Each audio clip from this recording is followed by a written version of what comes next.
صلی اللہ علیہ وسلم کے جانشین کا کارنامہ دیکھیے، تشریف لے گئے، وہاں پہنچے اور وہ صاحب جو باہر بیٹھے ہوئے تھے بڑے بے چین تھے، ٹہل رہے تھے، پھر بیٹھ جاتے تھے کہا آپ فکر نہ کیجیے، میں دائی کو لے آیا ہوں۔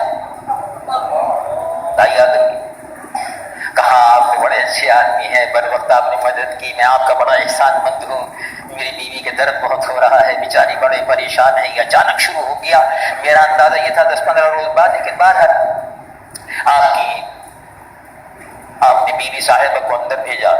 اب اس آدمی کو پتہ نہیں کون ہے، کس سے بات کر رہا ہوں، حضرت عمر اس سے باتیں کرتے رہے، اس کو بہلاتے رہے، کتابوں میں لکھا ہے، مورخین نے لکھا، بہلاتے رہے، باتیں کرتے رہے۔ اندر سے آواز آئی، امیر المومنین اپنے بھائی کو خوشخبری دیجئے، بیٹا پیدا ہو گیا ہے۔ اللہ، وہ کھڑا ہو گیا، رونے لگا، گلے سے لپٹ گیا کہ آپ امیر المومنین ہیں۔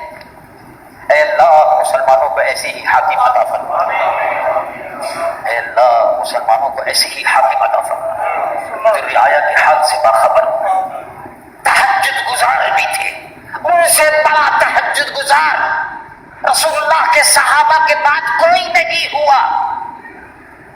تہجد گزار بھی تھے، رعایا کے حال سے باخبر تھے، نظام مصطفیٰ کی حکومت کو بنا کر دکھا دیا کہ دیکھو یہ ہے نظام مصطفیٰ کی حکومت، جس میں بچے کو پیدا ہوتے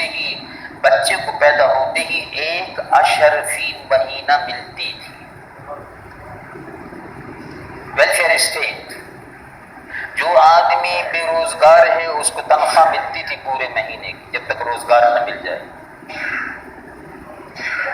تمام معذور اور اپاہج لوگوں کو وظیفہ ملتا تھا حضرت عمر کے زمانے میں۔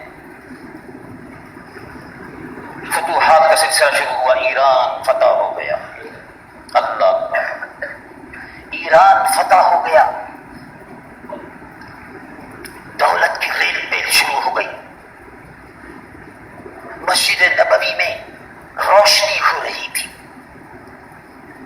قندیلیں لگ گئی، قیصر و کسریٰ کے تاج زمین بوس ہو گئے، ایران کا مال غنیمت آنا شروع ہو گیا، مسجد نبوی میں قندیلیں اور فانوس لگ رہے تھے۔